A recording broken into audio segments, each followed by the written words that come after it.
As the chill of weird winter 2025 looms, a growing number of Amish grandparents are turning to time-tested wisdom to prepare for the unexpected. Known for their self-sufficient lifestyles and deep connection to nature, the Amish have long been experts in weathering life's uncertainties. This year, they're stockpiling 12 essential items that could make all the difference in surviving and thriving through the season's challenges. For seniors aged 55 and up, these practical preparations offer a blueprint for staying safe, warm, and well-equipped during what's predicted to be one of the most unpredictable winters in recent memory. From pantry staples to ingenious tools, these items aren't just about survival, they're about peace of mind. Discover what the Amish are prioritizing and why these essentials should be on your list too. It's time to prepare like the pros. 1. The right salt, your unsung survival tool. When it comes to winter preparedness, most people think about generators, blankets, and canned food. They're not wrong, but they're overlooking one of the most fundamental and versatile survival items, salt. Specifically, canning salt. If you think your standard iodized table salt will cut it, you are dangerously mistaken. The additives in table salt, like iodine and anti-caking agents, will ruin your long-term food preservation efforts, turning your pickles into a mushy disappointment and your sauerkraut into a cloudy, unappetizing mess. Stop being lazy and get the right tool for the job. Canning salt is pure sodium chloride. It contains no additives, which is precisely why it's non-negotiable for preserving food. This purity ensures that your preserved foods maintain their crispness, color, and flavor without any chemical aftertaste. During a harsh winter, especially one predicted to be as unpredictable as this one, your ability to preserve food is not a hobby, it's a critical survival skill. When supply chains break down and grocery store shelves are bare, the jars of meats, vegetables, and ferments you prepared months earlier will be your lifeline. Canning salt is the key that unlocks that food security. It doesn't clump up, meaning you can store it for years, even decades, without it becoming a useless solid block. A 50-pound bag of canning salt is a small investment for a massive return in self-sufficiency. But its utility doesn't end in the kitchen. Let's be blunt. When the ice comes, you need a way to clear your paths to prevent a fall that could leave you injured and helpless. Commercial ice melts are often toxic to pets, corrosive to your boots and concrete, and destructive to your garden soil come springtime. Canning salt, however, is a safe and effective alternative. It melts ice without introducing harmful chemicals into your environment. You can spread it on your walkways and porch with the peace of mind that you aren't poisoning your dog or destroying your property. This single item serves two critical winter functions: feeding you and keeping you safe. Don't wait for the first blizzard to realize you have the wrong kind of salt. Stock up on canning salt now. It's one of the smartest and most practical decisions you can make. 2. Lard, the forgotten powerhouse of self-sufficiency. Let's get one thing straight. Your fancy bottles of imported olive oil are a luxury, not a survival staple. When a brutal winter hits and the power grid fails, that expensive oil will be useless. It's time to stop thinking like a modern consumer and start thinking like someone who intends to make it through a tough situation. It's time to rediscover lard. The Amish have been relying on this powerhouse fat for generations, and for good reason. It's practical, versatile, and incredibly shelf-stable. If you're serious about being prepared, you need to get over any modern prejudices you have against it. Properly rendered and stored in sealed jars, lard requires no refrigeration. It can sit in your pantry for years, ready to be used at a moment's notice. This is a critical advantage when an extended power outage makes your refrigerator nothing more than an insulated box. While others are watching their butter and modern oils spoil, you will have a reliable source of fat for all your cooking needs. Lard is exceptionally versatile in the kitchen. You can use it for frying chicken to a perfect crisp, baking flaky pie crusts, or searing meat on a cast iron skillet. Its high smoke point makes it ideal and safe for cooking over a wood stove, an open fire, or whatever heat source you have available when modern appliances fail. Beyond the kitchen, lard's utility becomes even more apparent in a real crisis. It doubles as an excellent fuel source. A simple lard lamp can provide a clean, odorless light, which is a far more sustainable and pleasant solution than smelly, finite candles or battery-powered lights. This single item feeds you and illuminates your home. Furthermore, from a purely practical standpoint, lard is cheaper and lasts significantly longer than the vegetable and olive oils lining grocery store shelves. Stop wasting money on fragile, short-lived fats. Investing in lard is an investment in your long-term security and comfort. It's a no-nonsense, multi-purpose resource that has proven its worth through centuries of hardship. Ignore it at your own peril. 3. Wool blankets, your non-negotiable barrier against the cold. If you think that fluffy fleece blanket you bought at a big box store is going to save you when the power goes out in the dead of winter, you are setting yourself up for a catastrophic failure. It's time to get serious. The synthetic petroleum-based fibers of fleece are a poor substitute for the real thing. When it comes to genuine survival warmth, nothing comes close to a thick, tightly woven wool blanket. The Amish know this because their survival isn't a hobby, it's a way of life. It's time you stopped treating your preparedness like a game and invested in what actually works. Wool is a superior material for one critical reason: it insulates even when it's wet. In a winter emergency, moisture is your enemy. A leaky roof, melting snow trapped inside, or even your own body sweat can render lesser materials useless. A damp fleece or cotton blanket will actively pull heat away from your body, accelerating the onset of hypothermia. A wool blanket, on the other hand, will continue to trap your body heat and keep you warm, regardless of moisture. This property alone makes it an essential piece of survival gear. Forget the cozy aesthetic of modern throws, this is about function over fashion. Furthermore, wool is naturally fire-resistant. In a situation where you're relying on a wood stove, fireplace, or even candles for heat and light, this is not a trivial detail. A stray ember that lands on a fleece blanket can cause it to melt or burst into flames in an instant. Wool will only smolder, giving you precious time to react and preventing a fire that could destroy your shelter and your life. This isn't paranoia, it's a practical assessment of risk. Real wool blankets are also built to last. They aren't disposable items meant to be replaced every few years. A quality wool blanket is a lifetime investment, often passed down through generations as a valuable family asset. It will provide steady, reliable warmth during deep freezes and power outages long after your cheap synthetics have been relegated to the trash heap. Stop comforting yourself with inferior gear. A real wool blanket isn't just a purchase, it's a declaration that you are serious about surviving what's coming. Forge reliable light when everything goes dark. Your obsession with battery-powered gadgets and solar-charged lanterns is a dangerous dependency. Batteries die, their chemical energy fading over time even when unused. Solar panels are useless during multi-day blizzards or under a thick blanket of volcanic ash. When the power grid goes down for an extended period, your modern lighting solutions will become expensive paperweights. It's time to embrace a proven non-electric solution that has illuminated homes through crises for over a century: the kerosene lamp. Stop pretending a handful of AA batteries will see you through a real disaster. The Amish understand that true self-reliance means depending on systems you can control, and a simple wick lamp is the cornerstone of off-grid lighting.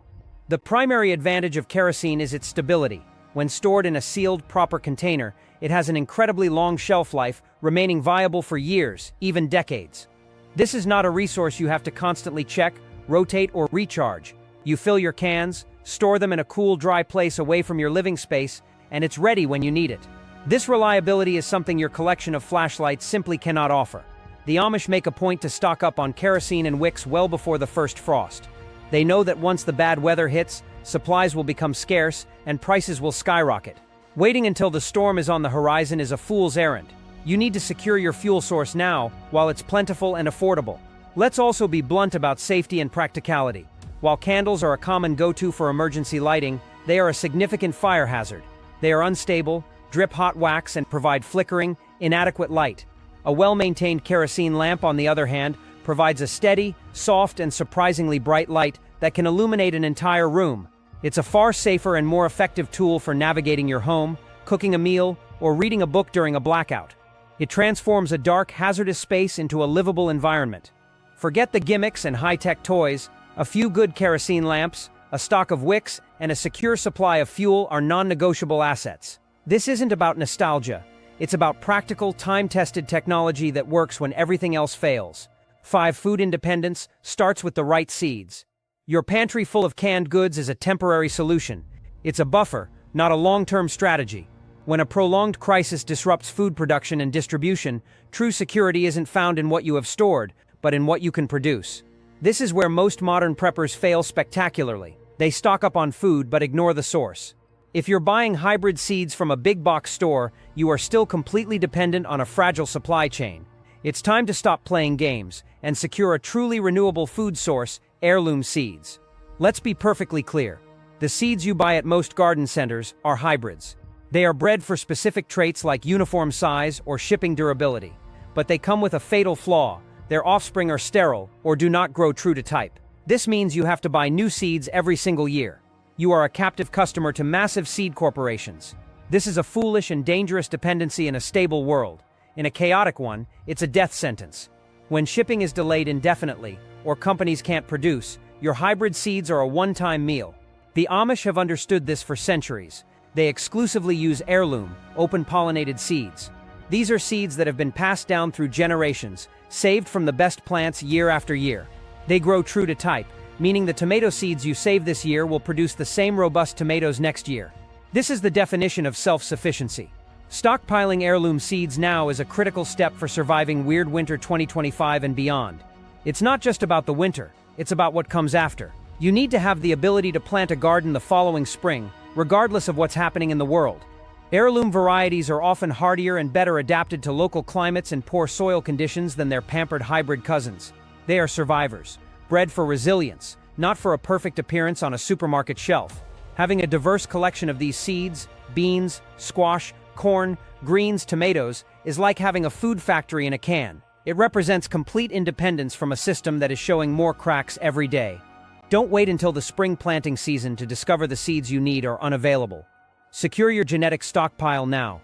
This isn't just gardening, it's a declaration of your independence from a fragile food system. 6. Cast iron, the only cookware that matters in a crisis. Take a look at your kitchen cabinets. They are likely filled with flimsy, coated non-stick pans and a collection of single-purpose electrical gadgets. That Teflon pan will be shredded and useless in a year, and your air fryer and electric kettle will be nothing more than countertop clutter when the power is out for weeks. It's time to stop wasting money and space on disposable junk and invest in the only cookware that will see you through a real, extended crisis. Cast iron. The Amish rely on it not because it's quaint, but because it is brutally effective and indestructible. Your modern kitchen is a fragile ecosystem. Cast iron is the bedrock of a resilient one. Let's be blunt. When the grid goes down, your glass-top stove is useless. Your ability to cook will depend on a fire, be it a wood stove, a fireplace, or an open flame in your backyard. Your modern cookware cannot handle that. The thin metal will warp, plastic handles will melt, and chemical coatings will release toxic fumes. Cast iron, however, is made for this environment.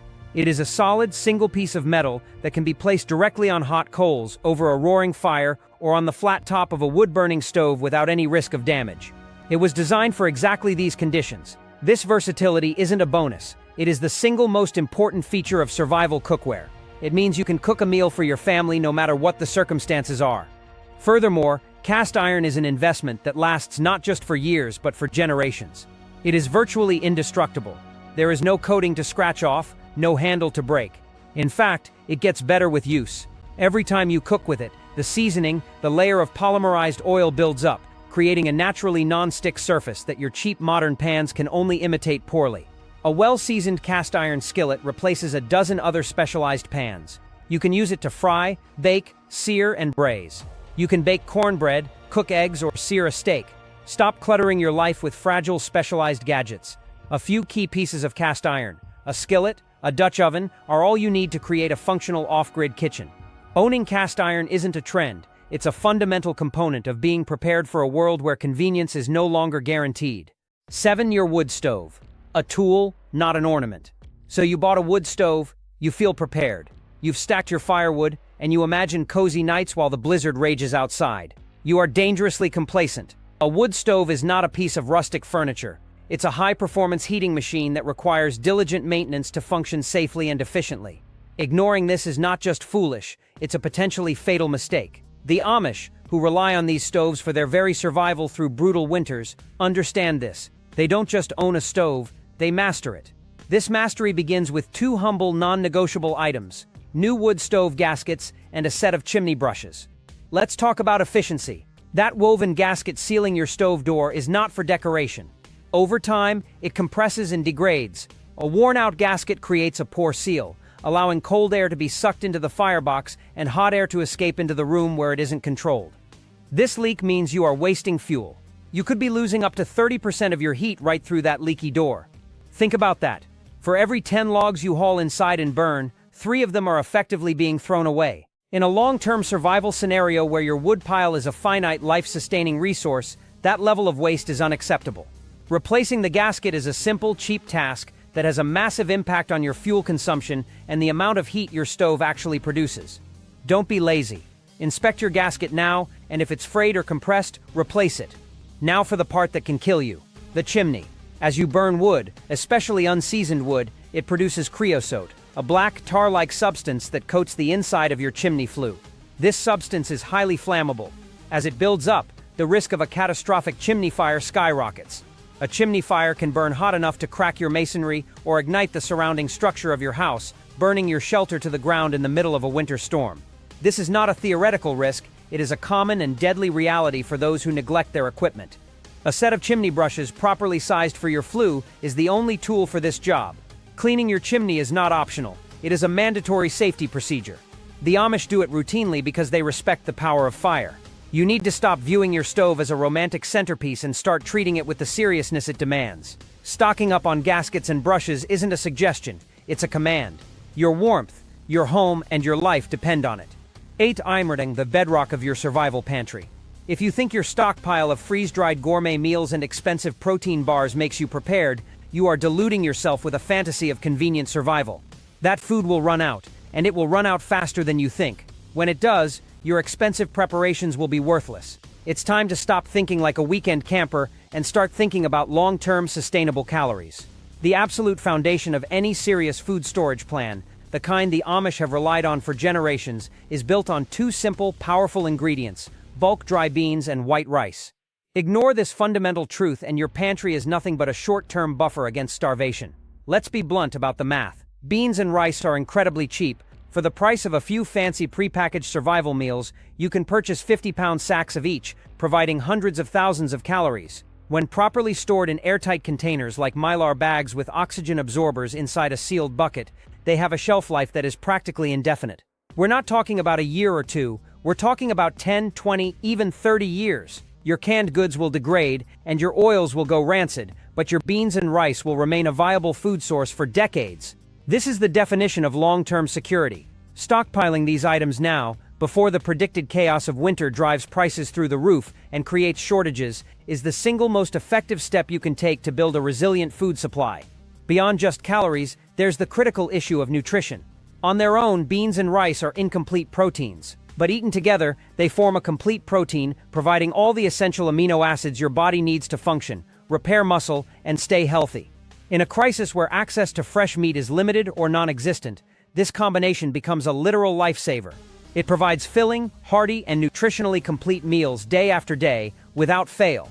You can store hundreds of meals in a relatively small space, forming the core of your diet around which you can add any preserved vegetables or meats you might have. Stop wasting your money and effort on short-term solutions. Building a deep pantry of beans and rice isn't the most glamorous part of preparing, but it is the most important. It's the bedrock. Without it, your entire survival plan is built on sand. 9. Vlash, the power to make bread when there is none. Your stockpile of flour is a ticking clock. Look at the expiration date. Even if you've stored it perfectly, flour goes rancid. The oils within the grain start to oxidize the moment it's milled, and within months it becomes stale, unpalatable, and nutritionally compromised. Believing a few bags of all-purpose flour will see you through a long-term crisis is a fundamental misunderstanding of food science. It's a rookie mistake. True food security doesn't come from storing a processed product. It comes from controlling the means of production. For bread, the most basic of staples, that control comes from two things: whole wheat berries and a hand-crank grain mill. Let's be brutally honest. Wheat berries, the whole unprocessed kernels of wheat, are one of the most durable food sources on the planet. When stored correctly in a cool, dark, and dry place, they can last for decades. 30 years is not an unreasonable expectation. They are a time capsule of nutrition, waiting to be unlocked. Your flour, on the other hand, is a short-term convenience with a built-in expiration date. The Amish and other serious homesteaders understand this critical difference. They don't stockpile flour, they stockpile wheat berries. But those berries are useless rocks unless you can process them. This is where the hand-crank grain mill becomes one of the most vital pieces of equipment you can own. It requires no electricity, has no complex electronics to fail, and is built to last for generations. It is the missing link between your long-term grain storage and your ability to put fresh bread on the table. In a world without power, the ability to make your own flour is a superpower. It ensures you have access to fresh, nutritious bread, which is not only a source of calories but a profound comfort in a stressful situation. A simple, durable hand-crank mill allows you to grind exactly what you need for the day, ensuring maximum freshness and nutritional value. The process is simple. Pour in the berries, turn the crank, and produce flour. This isn't about being a quaint baker. It's about having a rugged, reliable tool that provides a staple food source when supply chains have vanished and the grocery store shelves have been empty for months. Forget the bread machines and electric grinders. They are fragile dependencies. A manually operated grain mill is an investment in genuine, unshakable resilience. It's the difference between waiting for a handout and feeding your family yourself. 10. The foundation of warmth starts with your feet. If your winter survival plan involves cotton socks, you might as well just plan to lose your toes to frostbite. Stop making this amateur mistake. Your feet are your body's foundation, and in a cold weather crisis, keeping them warm, dry, and healthy is not a luxury. It is a matter of life and death. For seniors in particular, poor circulation can quickly turn cold feet into a medical emergency. The single most important investment you can make for your personal warmth is a robust supply of high-quality wool socks. The Amish have known for generations what modern consumers have forgotten. Cotton kills in the cold. It's time to get serious and build your preparedness from the ground up. Let's be blunt about the properties of these materials. Cotton is a plant fiber that absorbs and holds onto moisture. When your feet sweat, or when a bit of snow melts into your boots, cotton socks become wet rags. A wet rag against your skin will suck the heat right out of your body, drastically increasing your risk of frostbite and hypothermia. Wool does the exact opposite. It is a miracle fiber that can absorb up to 30% of its weight in moisture without feeling wet to the touch. More importantly, it continues to insulate and provide warmth even when it is damp. This is not a minor detail. It is the critical difference between staying warm and functional versus becoming a casualty of the cold. Furthermore, wool possesses natural antimicrobial properties. In a long-term scenario where daily showers are not possible, this is a massive advantage. Cotton socks will stink after a single day's wear, becoming a breeding ground for bacteria and fungus that can lead to debilitating foot infections. Wool socks, however, can be worn for several days without developing an odor. This means you need to wash them less frequently, preserving precious water and soap. It also means your feet stay healthier. For anyone over 55, maintaining foot health is paramount. A simple blister or infection can become a major mobility issue, and in a crisis, mobility is survival. Quality wool socks are also incredibly durable, lasting for years of hard use, unlike cheap cotton or synthetics that wear out quickly. Don't wait until your feet are numb and blue to realize you made the wrong choice. Get rid of the cotton. Stockpile multiple pairs of thick, durable wool socks now. It is the most fundamental and effective step you can take to protect yourself from the cold. 11. Your wealth will be measured in usefulness, not dollars. In a real crisis, your bank account balance means nothing. Your credit cards are plastic rectangles. Your cash might as well be toilet paper. The entire financial system you depend on is a fragile house of cards, and when it falls, the only currency that matters is tangible, useful value. This is a concept most modern people have forgotten, but one the Amish have always understood. Survival is not a solo mission. It relies on a strong community, and communities run on trade. If you think you can isolate yourself and survive on your own stockpile, you are naive. You will eventually need something you don't have, and you must have something of value to trade for it. It's time to stop thinking like a consumer and start thinking like a producer of value.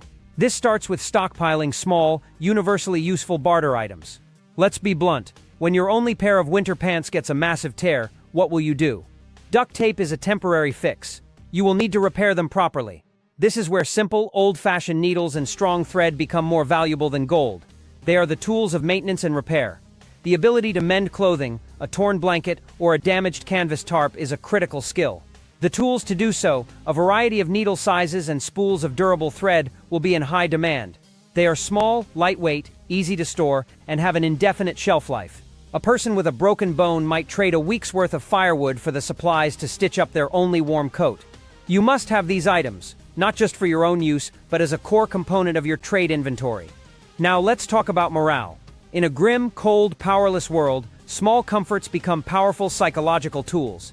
This is why coffee is one of the ultimate barter items. It is a habit, an addiction, and a potent morale booster. The simple act of smelling and tasting a hot cup of coffee can provide a sense of normalcy and comfort that is impossible to overstate.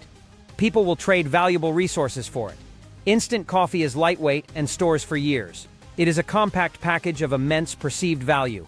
Stockpiling coffee, along with other small desirables like sugar, salt, or even tobacco, diversifies your barter portfolio. The goal isn't to be a lone wolf, hoarding your supplies. That is a recipe for failure. The goal is to be a valuable, contributing member of a resilient community. Your stockpile of barter goods is your admission ticket to that community. It proves you have the foresight to bring value to the table, ensuring you can trade for the skills or resources you lack. 12. Analog intelligence in a digital collapse. Your smartphone is a liability, not a survival tool. Your reliance on GPS, weather apps, and digital calendars has made you dangerously dependent on a fragile infrastructure of satellites, cell towers, and a functioning power grid.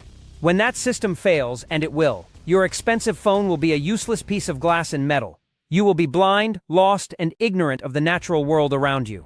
It's time to disconnect from this digital dependency and reclaim the analog intelligence that has guided humanity for centuries. The Amish never lost it. They rely on two fundamental, power-free tools: printed maps and a good farmer's almanac. It's time you recognize their profound importance. Let's be blunt about navigation.